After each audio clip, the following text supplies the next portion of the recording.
Hello friends, welcome to SSC coaching centre. दोस्तों, आज के वीडियो में लेकर के आए हैं रीजनिंग के प्रश्न। अब स्क्रीन पर आपको नंबर एनालॉजी का क्वेश्चन दिख रहा है, तो इसका मतलब ये नहीं कि सभी प्रश्न नंबर एनालॉजी के हैं। सभी चैप्टर से प्रश्न लिए जाते हैं दोस्तों, ताकि सभी चैप्टर की जानकारी आपको मिलती रहे। तो चलिए स्टार्ट करते हैं। पहला प्रश्न है 8 है, 81 है, 64 है, क्वेश्चन मार्क। यहां पर कौन सी संख्या आएगी वही आपको बताना है। अब यहां पर 8 का रेस 81 से क्या बनेगा। मैक्सिमम बच्चों का यही दिमाग रहेगा कि 8 से 81 बनाना है। 8 से 81, अगर मैं 8 में एक जोड़ दूं तो 9 हो जाएगा। 9 का स्क्वायर 81। तो 64 में भी मैं एक जोड़ दूं 65। 65 का स्क्वायर लेके आऊंगा क्या? मैं नहीं लेके आऊंगा ना। तो वही चीज, तो देखिए एक तरीका और हो सकता है कि यहाँ पे 8 का स्क्वायर दे रखा है 64, तो फिर क्या मैं 81 का स्क्वायर करूं? इतनी बड़ी संख्या ऑप्शन में नहीं है। ठीक है, देखिए हो क्या सकता है इसमें प्रश्न में। ये जो मेरे पास 8 है, ये क्या है दोस्तों? 9, 2 की पावर 3 है। ठीक है, ये मेरे पास क्या है? 81। ये क्या है? 3 की पावर 4 81 होता है, आपको मालूम है। ये क्या है? ये 4 की पावर 3 है। अब कुछ समझ में आया? 2 की पावर 3, 3 की पावर 4, 4 की पावर 3। अब यहां पे कौन सी संख्या आएगी? देखिए 2 3 4, 4 के बाद 5 आएगा, इनका इतना कंफर्म है। पावर 3 के बाद में पावर 4 हुआ, तो यहां पे भी पावर 3 के बाद में पावर 4 होगा। पावर 4 होगा। अब 5 की पावर 4 कितना होता है भाइयों, आपको मालूम है क्या? 5 की पावर 4 कितना होता है? 625 होता है। 5 की पावर 4 625, और 625 है आपके बी ऑप्शन में है। ये आपका बिल्कुल सही जवाब हो गया। क्लियर सभी को? आसानी से प्रश्न समझ में आ गया होगा, कोई दिक्कत नहीं होगी। अब देखेंगे हम अगला प्रश्न। अगला प्रश्न है 24 है, 126, 48, क्वेश्चन मार्क।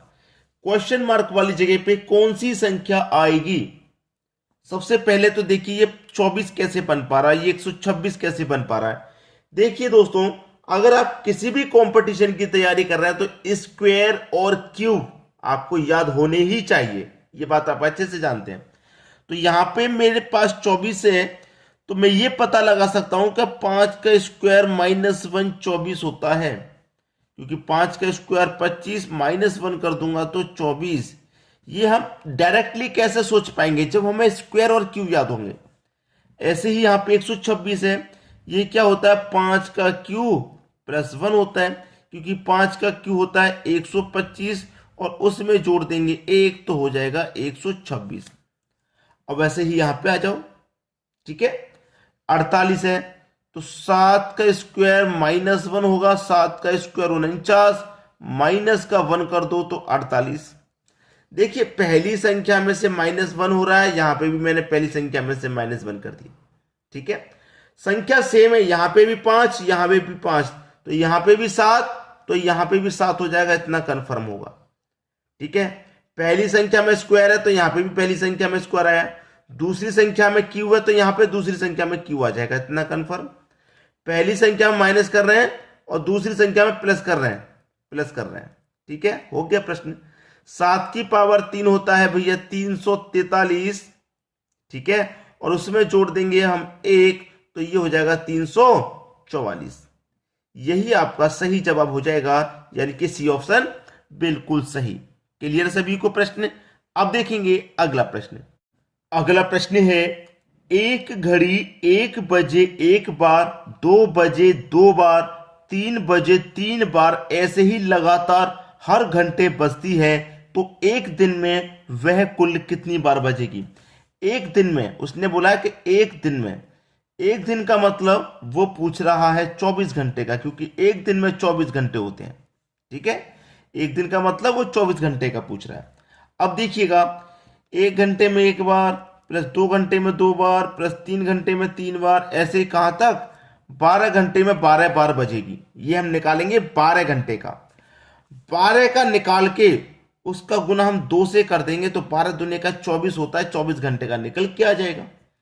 और इसका फॉर्मूला क्या होता है? Formula n into n plus 1 divided by 2, ये फॉर्मूला होता है इसका।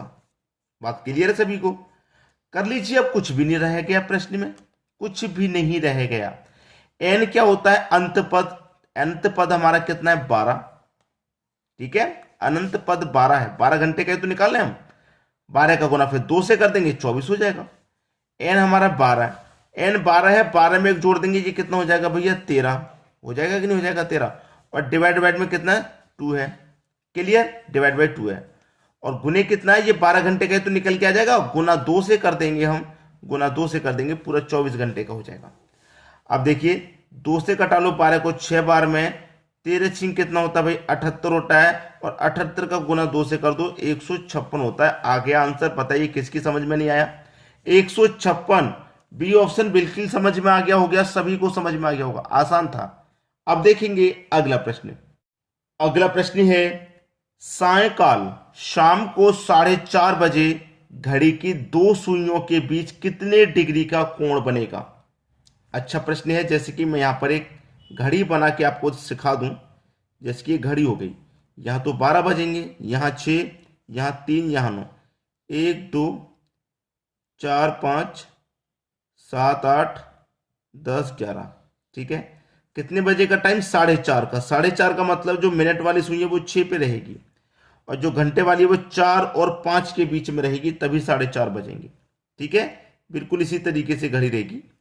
अब इन दोनों सुइयों के बीच में कितने डिग्री का कोण बनेगा ये आपको बताना है। तो भाई ये तो बहुत आसान है, ये तो बहुत आसान दे दिया, क्यों दे दिया आसान, देखिए मैं सबसे पहले तो आपको सिखा देता हूं फिर बताता हूं क्यों आसान है, कि 1 मिनट में कितने डिग्री का कोण बनता है भाई, 6 डिग्री का कोण बनता है, कितने डिग्री का, 6 डिग्री का, 1 में जब 6 डिग्री का, तो 5 में कितने डिग्री का, 30 डिग्री का, 5 में कितने डिग्री का, 30 डिग्री का कोण बनता है, क्लियर है, 30 डिग्री का। अब निकाल लो ये 1 घंटे का, ठीक है, 1 घंटे का निकाल लो। अब यहां पे 1 घंटे का मैं निकालूंगा, जब 5 मिनट का 30 डिग्री का कोण है तो मैं 30 ले लूं, ठीक है, 30 ले लूं, 30 में डिवाइड बाई 2 कर दूं, कितना बचेगा 15। अब 1 घंटे का 60 होता है, 60 में से 15 घटा दूंगा तो 45 डिग्री। नहीं आया समझ में, नहीं आया समझ में शायद। 1 मिनट में 6 डिग्री का कोण, 5 मिनट में 30 डिग्री का कोण, इस 30 को 2 से डिवाइड कर देंगे, घंटे से घटा देंगे, 60 में से घटा देंगे, भाई 45 डिग्री आ गया। अगर यहां पे ये घंटे वाली सुई 3 पे होती तो 90 डिग्री का कोण है या नहीं, इस तरीके से, और 3 बज रहे हो इस तरीके से, मिनट की सुई अगर ऊपर हो इस तरीके से, घंटे की सुई 3 पे हो तो ये 90 डिग्री का कोण है या नहीं है, क्लियर है। उसी तरीके से ये वाला कोण कितने का रहता है, 45 का। अगर ये 7:30 बज रहे होते तब भी कोण कितने का था, 45 का था। आगे बात सभी की समझ में, सी ऑप्शन सही हो जाएगा। अब देखेंगे अगला प्रश्न। अगला प्रश्न है 3 अलार्म 10, 15, 30 मिनट के अंतराल पर बजते हैं, यदि वे एक साथ सुबह 9 बजे बजते हैं तब फिर वो कितने बजे बजेंगे।